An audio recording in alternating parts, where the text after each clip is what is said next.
All right, everybody. Hello and welcome to our continuing customer success web series. Today's session is entitled Multi-AZ Clusters. These sessions are bi-weekly and available via Zoom invite as well as streamed live on twitch.tv.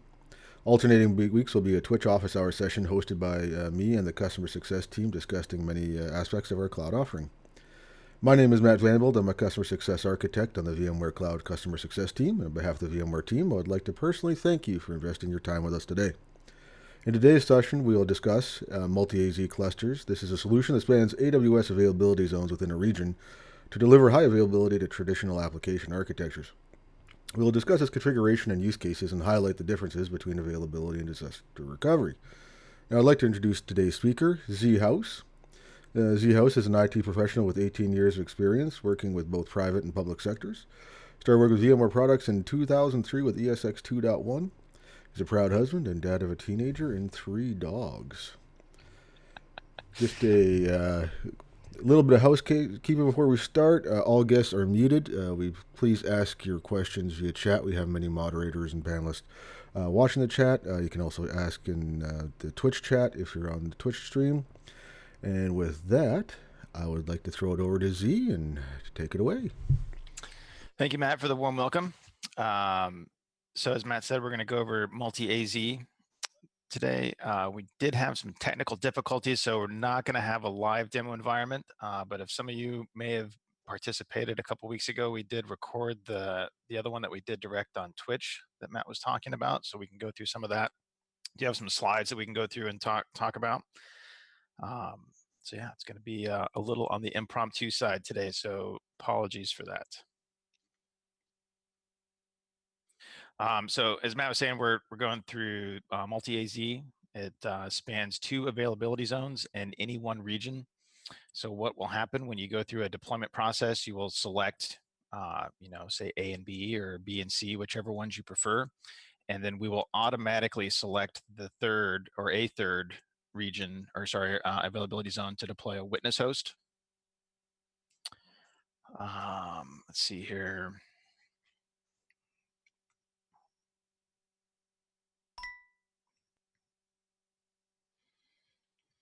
So just as with all VMware Cloud and AWS offerings, it is a bare metal offering. So it's not nested virtualization. It's running on i3 instances.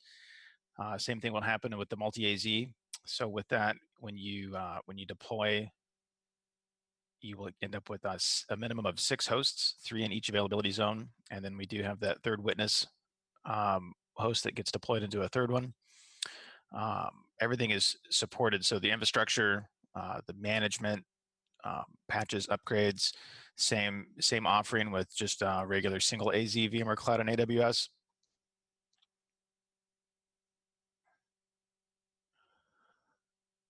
Have auto remediation, so if a host comes in or there's any problem that's been identified, either a failure or anything like that, it will be detected. We'll automatically add another host. Same thing that'll happen on the multi-AZ side when we just add a host. However, we add those in pairs so that the number is even. So it would go from 2 to 8. The maximum number of hosts is 28 in a stretched cluster.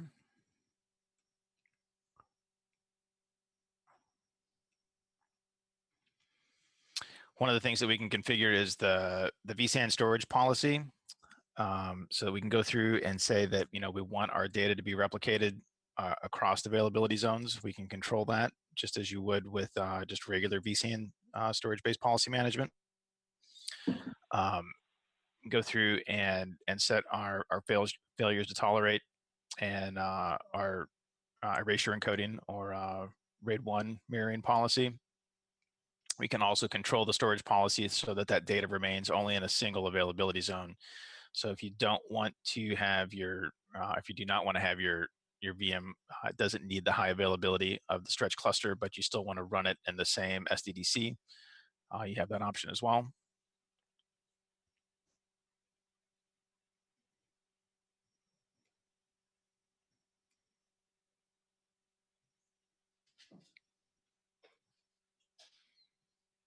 as with just traditional on-prem vSAN, we can change these storage policies on the fly. Oh.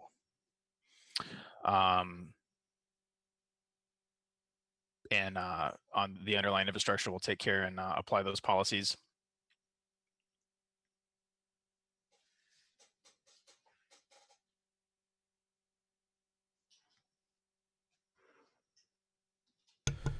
So Z, maybe we can go back to that last little bit there. And do you think maybe you can maybe talk about why in some cases we'd want to replicate versus not replicate, or what the caveats of either. There is a little cost involved with the replication and such like that, right?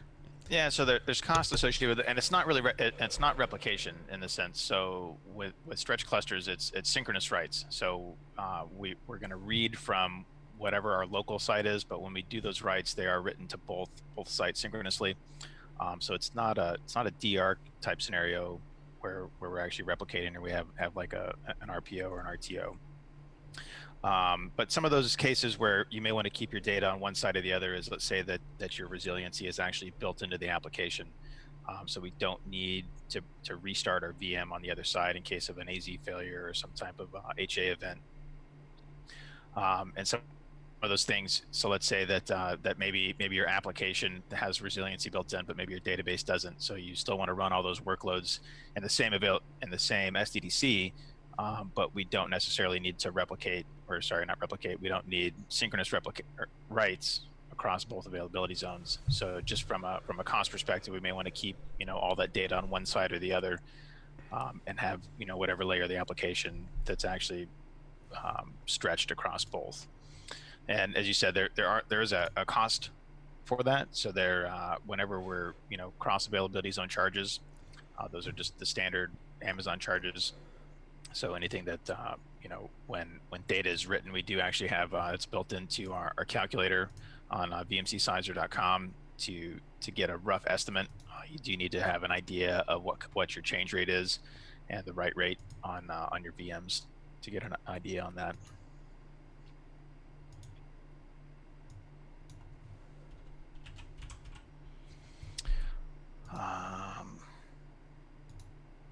So with that said, if you only had your data in one side and there was some type of catastrophic failure in the AZ, that data would obviously not be in the other availability zone if we had it pinned to just one side or the other.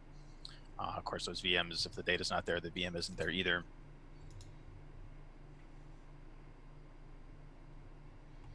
Some of the things to point out is that it's very easy to do, right? So with VMware Cloud and AWS, it's literally just checking a box, the stretch cluster box, and selecting the number of hosts that you want to deploy.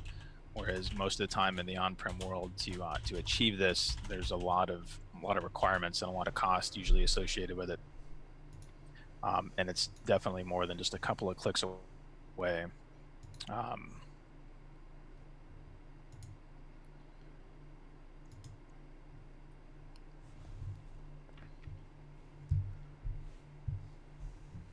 Same thing. So when we change our storage policy, let's say that maybe our application doesn't have the resiliency built in, and we want Just a quick second there, Z. I saw a hand go up. I don't know if there's a question in the chat. It's some person could put up their hand again. Oh, Consuelo. Okay. Connie, I can allow you to talk if you have a question. You're allowed to talk right now, Connie, if you want to ask something.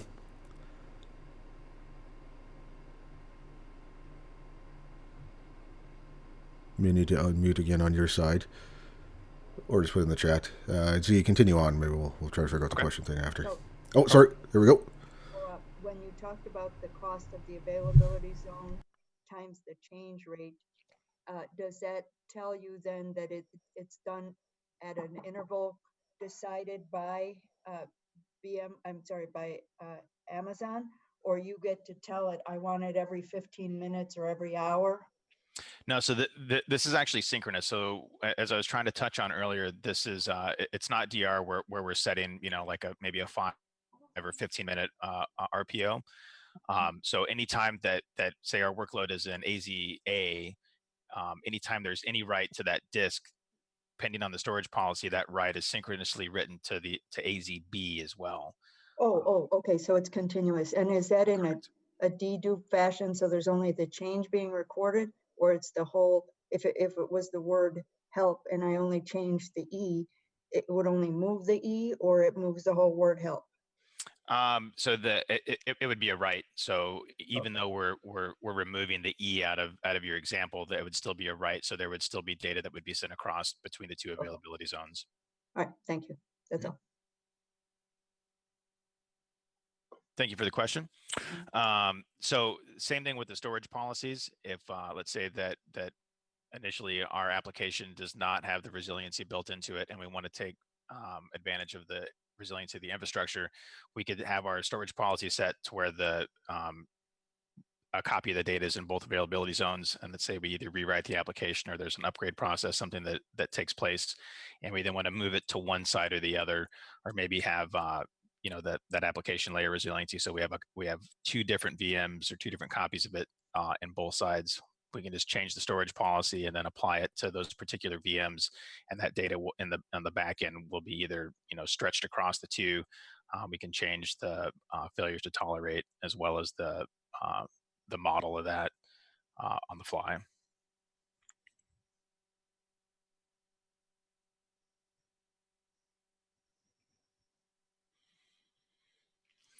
Some of the caveats is, so we can only configure this at the time of deploy. So if we want stretch clusters, when you deploy your SDDC, you must select it up front.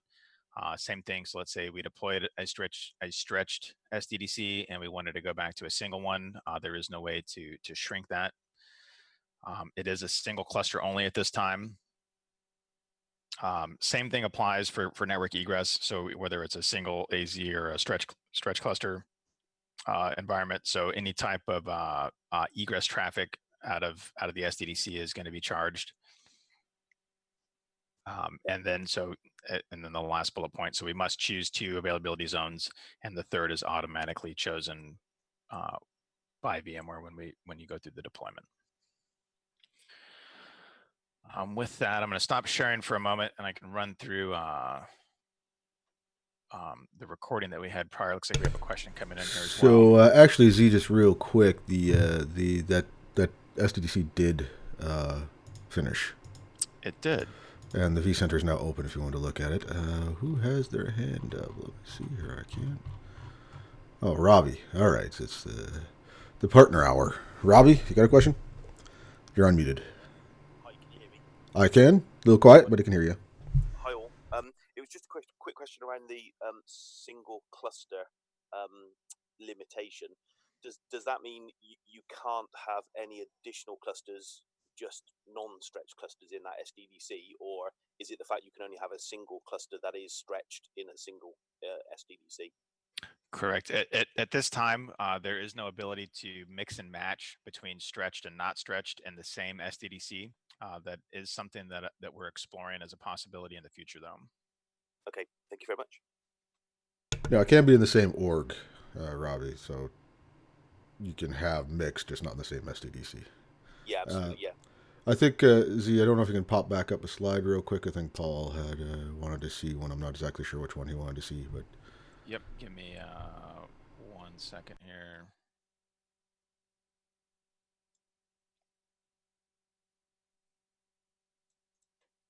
On this slide or another one?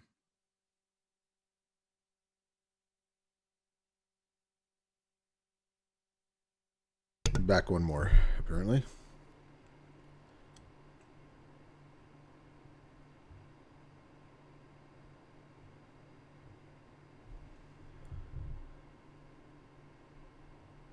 Was this what you're looking for, Paul?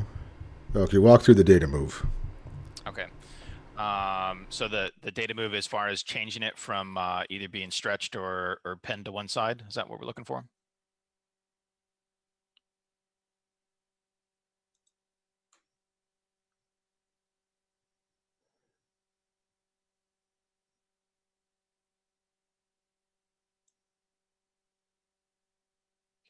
Walk through the data move.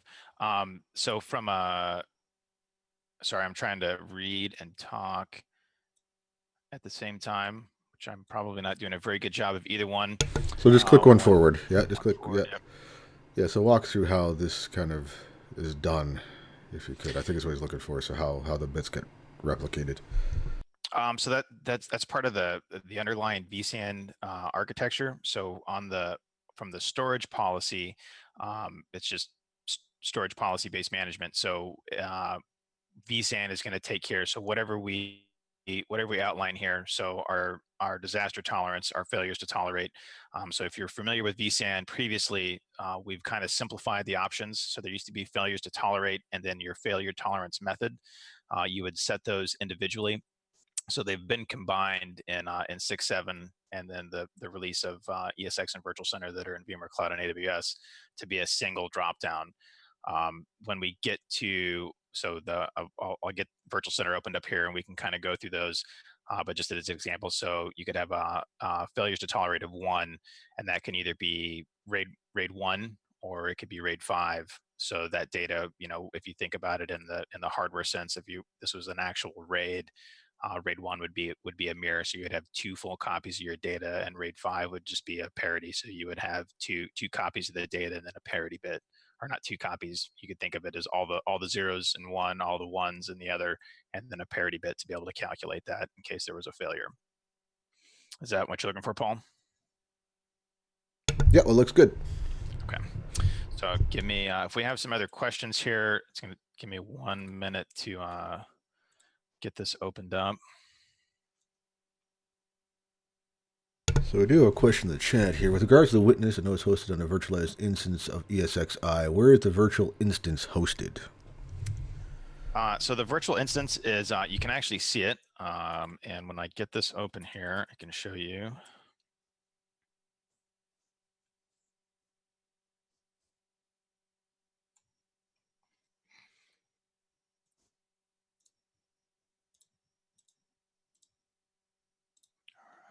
And let me get one more thing set up here real quick. So while we're waiting for this, while I'm typing. So yeah, so while he's working on that, so the default answer is it's hosted by us. You will actually see it in the SDC. You'll actually see the virtualized instance in outside of the cluster in the vCenter interface. Is that correct, Z? Correct. Yeah. You will see it. If I remember correctly, it's an M5 instance type. But as Matt said, it is hosted by us. So that's also another good question. So as part of this, it's not just a straight 2 times the cost. So let's say that we had a 6-node SDDC that was in a single AZ, and you wanted to deploy the minimum size of a stretched AZ of 6 nodes. There's some additional costs associated to it. I believe it's about a 10% difference between the two, a 10% increase, and that's to cover the additional management and overhead of that witness appliance. Yeah, so hopefully that answers the question. You'll see the virtualized instance when he brings up his screen there, and it's something that you can click on, but you can't actually do anything with. You have no permissions to edit anything on it. Correct. So, all right, give me. All right, so let me do this, and we can kind of.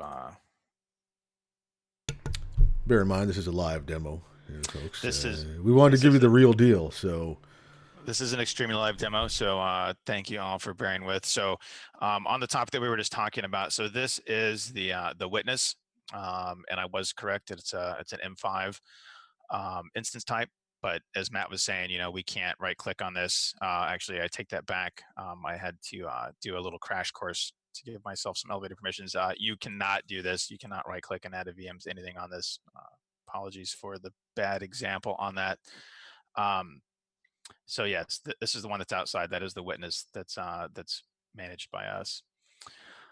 One of the things that I wanted to do for a demo, and if you were part of the Twitch hour as well, what I did was move these ESGs. So I'm going to bounce over to our AWS account. We can actually look at our route table. So we can see right now, I don't have any VMs to do a ping test. The environment literally came up in the middle of this because we had some technical difficulties.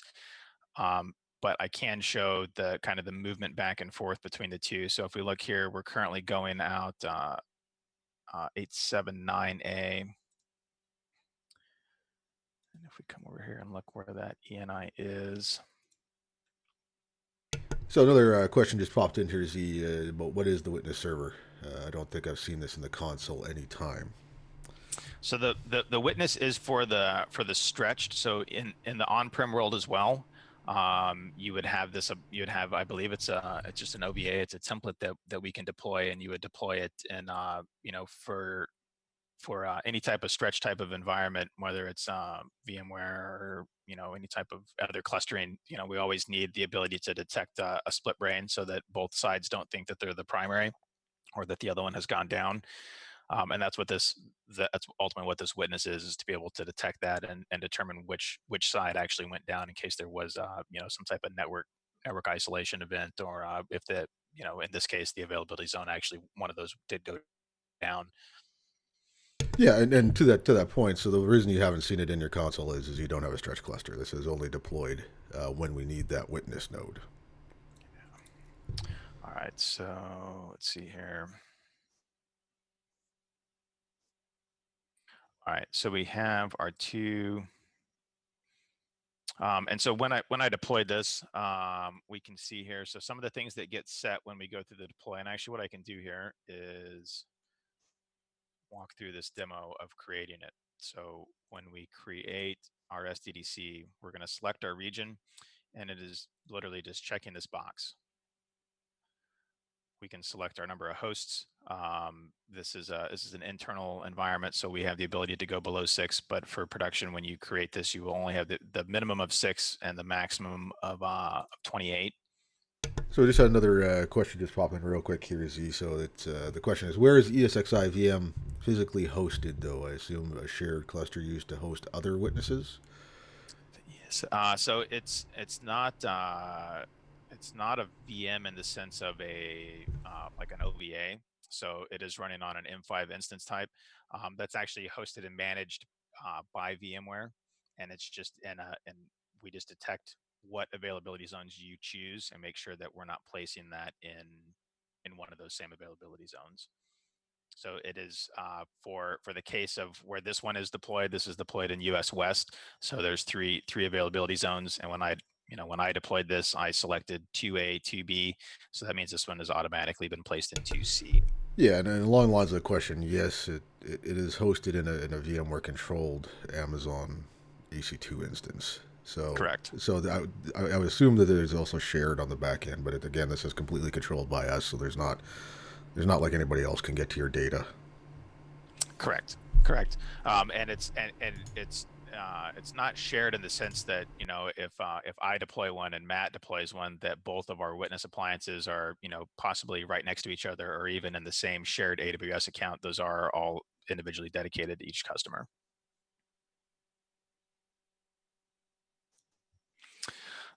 So same process. Sorry, here we'll go back. We deploy. We're going to select our region. In this case, we'll do US East. We'll give it a name. Select our number of hosts. We do already have a couple of AWS accounts that are linked here, so we'll see this. Choose our VPC. And in this one here, if you see that we must, so there we go. So it changes. So we must select 2. You can't select 2, or you can't select 3. You can only select 2. So in this case, in US East, we are not in all 6 availability zones. That's why these ones are not available. So if we were to select 1B and 1D, our witness would end up being in 1A. And just some a little knowledge for you guys, if you're not aware. So my US East 1A is different than Matt's US East 1A, which is different from your guys' US East 1A. Those numbers get randomized when your AWS account is created, and that's just to make sure that not everybody is selecting 1A over and over and over again. So we'll select those. We can either give it a specified management range, or we can select the default, which you can see right here. Some of the things to consider when selecting your management range, we do have some videos and some documentation that we've published on this, but you can see right here, a /23 will give you up to 22 hosts. So in a stretched availability zone or a stretched cluster, you would not be able to go up to the max cluster size. So really for a stretched, if you foresaw that you would need to go up to 28 hosts, you would need to do at least a /20 for this. The management subnet cannot be changed after deployment. So if, let's say that we did a /23 originally and we needed to expand to 28, you'd have to delete your SDDC and recreate it. Or let's say that we selected an overlapping IP range with our on-prem environment and we ran into issues, same type of thing. So when you set this, if it's just a proof of concept, you might be able to just go ahead and select the default. But when you go through to deploy this in production, you just need to, if you're not the networking person, you need to make sure that we don't have any overlapping IP space, and also take into consideration how large we're expecting to grow the cluster. So click on deploy, and same type of process. So if you've deployed either a 1-node or a 4-node SDDC in the past, it does take roughly about 2 hours. The additional 2 hosts and the configuration do add a little bit of time, but it's not too long. I think this one here deployed just over 2 hours. All right, so when these get deployed, we do set up the fault domain, so we can see that, this host is in 2A, this host is in 2B, which automatically means that our witness host is in 2C, since we're in US West and Oregon. So we can come over here, and what we were seeing originally is, so our ENI is currently going out, just everything matches up. So 2A, 2B, 879A. So for demo purposes, it's a little cleaner than trying to power off or shut something down. So if we migrate this, and then also the caveat that this is not something that customers have the ability to do. So when these VMs move, the only time that any of the ESGs or any of the management components are going to move either by DRS or HA is if there's resource contention, or if there is a failure. So obviously, if one of these hosts fail, HA will restart them on another available host. But you can't just go in and move these around as you see fit, because it is a managed environment.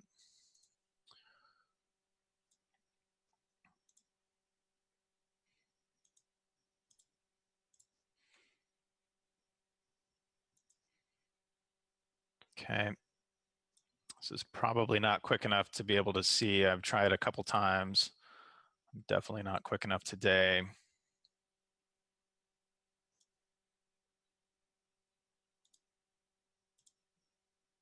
So we can see now our route, we're going out 073B.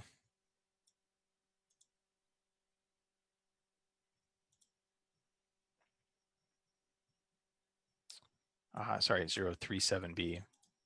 Case of dyslexia this morning as well, which is out the 2B side. So just to kind of give you guys some, a little peek on the back end of what is actually happening when things move. And it's not just a sleight of hand. Obviously, these fault domains, when we set these up, it's just a name. So if you're in the on-prem world, you can give it any name that you see fit. But in VMware Cloud and AWS, we match it to the availability zone that you selected to deploy into. So just kind of giving you guys the site that, in your on-prem world, you may know exactly where this is sitting, but in the cloud world, you really don't have any idea. So just kind of showing that what's happening in the back end. When these do move, so in case there was any type of AZ failure, or maybe during a maintenance window, when your SDDC is being upgraded, you would actually be able to go in here and see, this is your AWS account, so you would be able to see when this changes and when the ESGs move from one to another.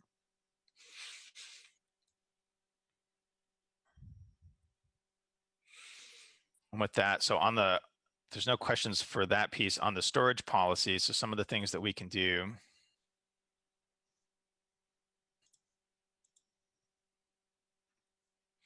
So if you have not seen either the on-prem 6.7 version, or if you've not seen a VMware Cloud and AWS SDDC when it comes to the storage policies, this is the simplified dropdown. As I was saying before, they've been combined into one. So we can select no redundancy, which if maybe you had a development VM and you didn't want to consume any additional space, or maybe your application is highly resilient at a different level and you don't require that built into or don't require that at the infrastructure layer. You can set that to no redundancy. With that said, there are SLAs, and in order to meet those SLAs, depending on the size of your cluster in VMware Cloud and AWS, we do require at least a minimum of FTT1, and as that cluster grows, it does go up to FTT2, anything over 6 hosts. So we can see, as an example here, if we had a 100 gig VM, it would only consume 100 gigs of disk space. If we selected RAID 1, just as in the hardware world, if you had a hardware RAID 1, you would, if you had 100 gigs, you're only seeing half of that. So if you had two 100 gig drives, you would only see 100 gigs of availability.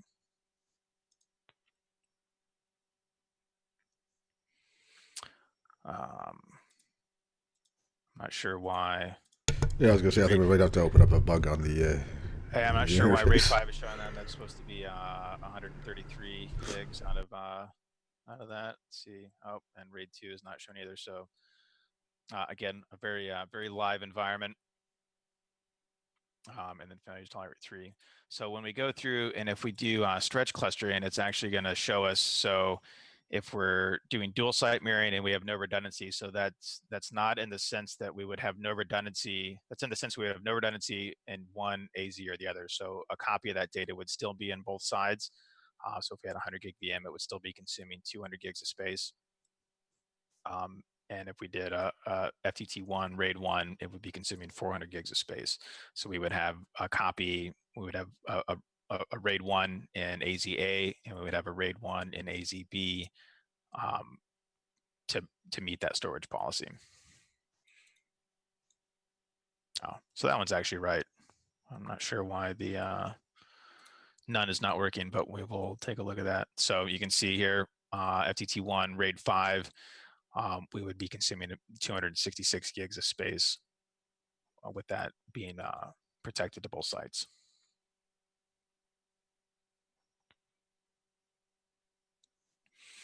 With that, I had planned to demo a couple other pieces on connectivity, just to kind of give you guys a view of what that looked like when there was the potential for a failure to when the ESG moves from one AZ to another. And did not have time to get that set up due to the technical difficulties.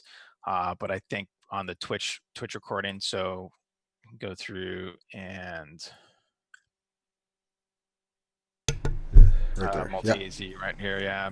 So did also have some technical difficulties of this one as well. May want to mute it, Yeah.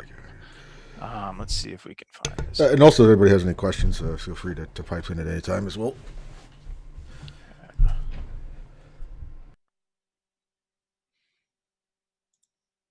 And as a heads up as well, if you look, this is the VMware Cloud. This is our customer success YouTube channel as well, where we have all of our recordings up there. If you guys have any, want to check out anything, we've already done some on pre-onboarding. We've done some on setting up SDCs. We've done some on HCX, on networking advanced services, I believe. So definitely something you can check out as well. Yeah. So here you go. So this is showing, this is pinging back to on-prem, and then actually moving that ESG. If I remember correctly, I think it was like 2 or 3 packets when we changed between the 2 availability zones, but we'll see if I remember correctly.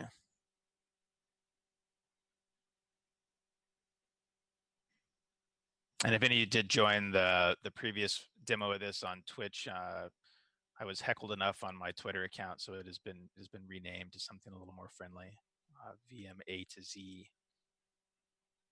Oh, I have your old one up on the Twitch stream. Pun intended there. So I'll have to update that on the Twitch stream later.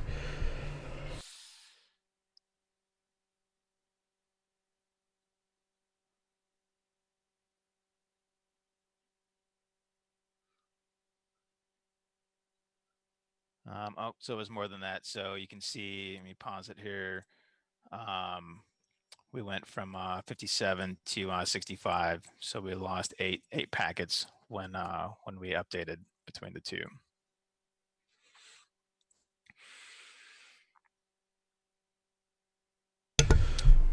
So, Z, can we maybe touch upon it? And I know we did this on the other stream, but the difference between this and, say, site recovery as a service, in terms of what use cases are. Yeah, so site recovery, and that kind of goes back to the question that the lady had at the beginning of it. So this isn't we're not setting an RPO and an RTO. These are synchronous writes. So if you think to the on-prem world, if you had like a metro cluster or a geo cluster, whatever your storage vendor preferred to call it, there it's we're not doing async. So it's not site recovery manager where we're setting. I think we can go down to a 5-minute RPO, right? I always get those backwards. Yeah, 5-minute RPO. Yeah. So anytime anything is written from one side, it's being synchronously written to the other. So there are some performance implications, some things to consider. A lot of customers, or maybe some customers may think, this is easy. Why wouldn't I want to do this? For everything, right? So we're just going to go ahead and do the synchronous writes across the two. So as we touched on earlier, there is a cost. So there is the cross AZ network charges to take into consideration. So just because it's kind of the age-old adage that just because you can doesn't necessarily mean that you should. So taking into consideration those things. So DR, if you that's not to say that you could not also have DR as a service on top of this. So let's say that in your on-prem, you just wanted to go ahead and use your stretch cluster as an AZ as a DR target. You could do that, and maybe that would be a use case for setting the storage policies to only keep those in one side or the other. So because we already have a copy on-prem, we're using site recovery to protect that to the cloud. Do you want to keep 2 copies of it, or do you want to keep 3 copies of it? So just one of the things to consider.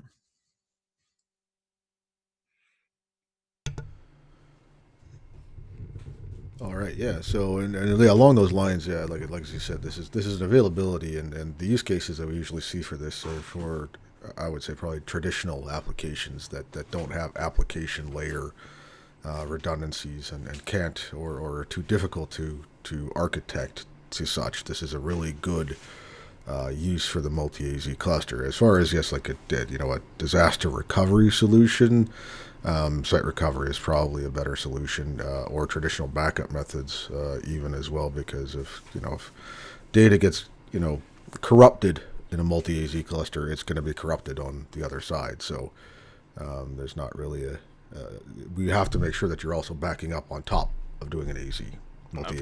Of course. Yeah. Availability is not a replacement for backups and having those considerations taken into account. All right, so I guess is there any more questions? Zed, I don't think you had anything more to demo. No, I apologize. Thank you guys for sticking with us for the very impromptu. Well, we have a hand up here, so I'm going to allow Enrico to talk. I don't know why that came up. Sure. All right, Enrico, I think you could probably go ahead and ask your question now.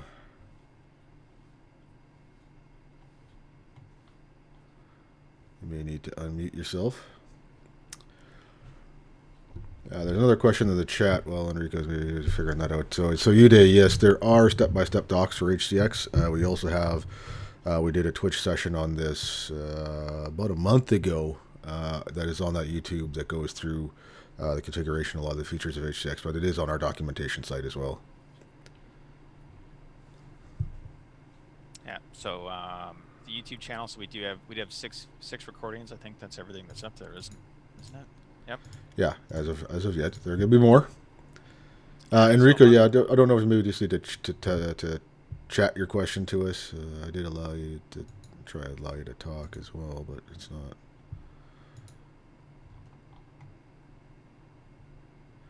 Anyway, well, yes, so we do have that, and then we do have a doc site as well that covers a lot of the HCX configuration. Yep. Is there any further questions out there? While we try to get...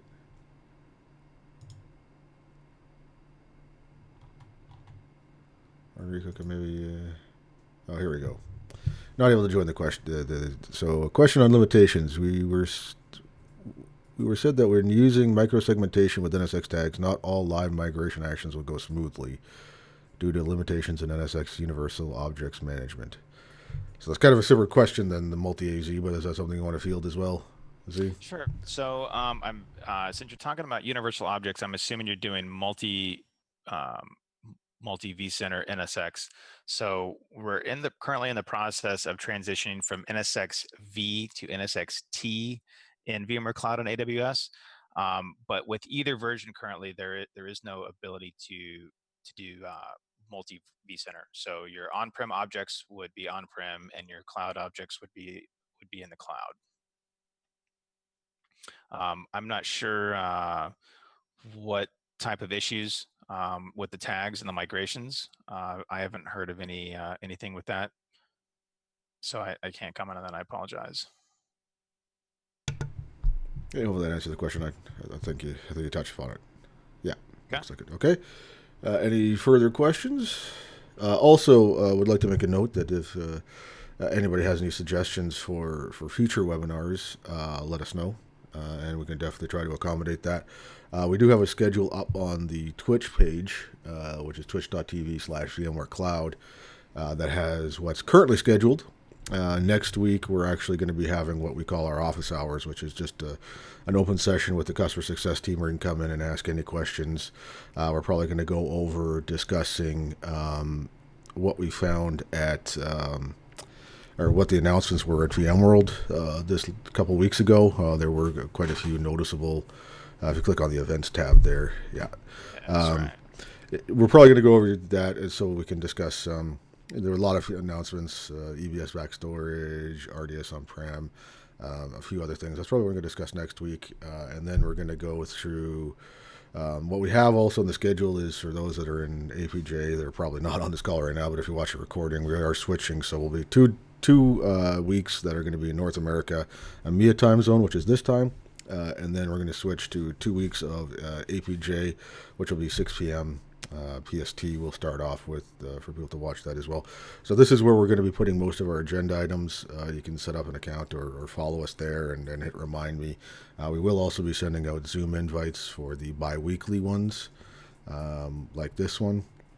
And we also do weekly onboarding sessions. That's run by a member of our team, Dustin. So anybody that's kind of, onboarding any SDDCs or kicking anything up can pop into that, and we can answer any questions and stuff to help you through the setup of all your SDDCs as well.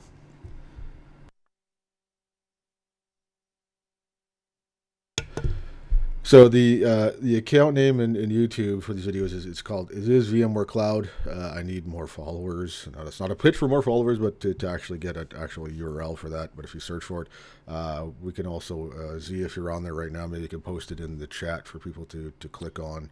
Yeah. So that you can go there quickly. This will go up there as well. Every session we have will go up there. It's a really good spot because, like I said, we've covered quite a few things. We try to keep it fairly informal. Everybody's welcome to join and ask questions every week, and we really want to keep it, really interactive as much as possible, so that we can get you guys up and running as well as possible onto our platform.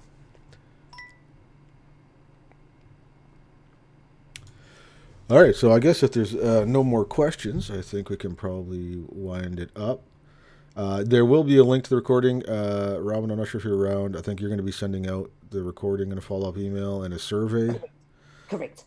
And in the survey as well, there should be a comment section to suggest any future sessions that you would like to see from us. And like I said, we'll definitely try to accommodate as much as possible anything anybody wants to see. So with that, I think if there's no more questions, I would like to thank everybody again for their time. I'd like to thank Z for this presentation and, on-the-fly live recording that I think went extremely well. Like I said, we try to keep this as real as possible. We don't like to get too marketing on these calls because we want to really show you guys how to use this and how to get the best use case out of it. And I think Z did a fantastic job. Like I said, next week will be an office hours on Twitch alone, and then the following week will be another webinar, and that will be in the APJ time zone. And I look forward to seeing everybody there. And again, thank everybody for your time.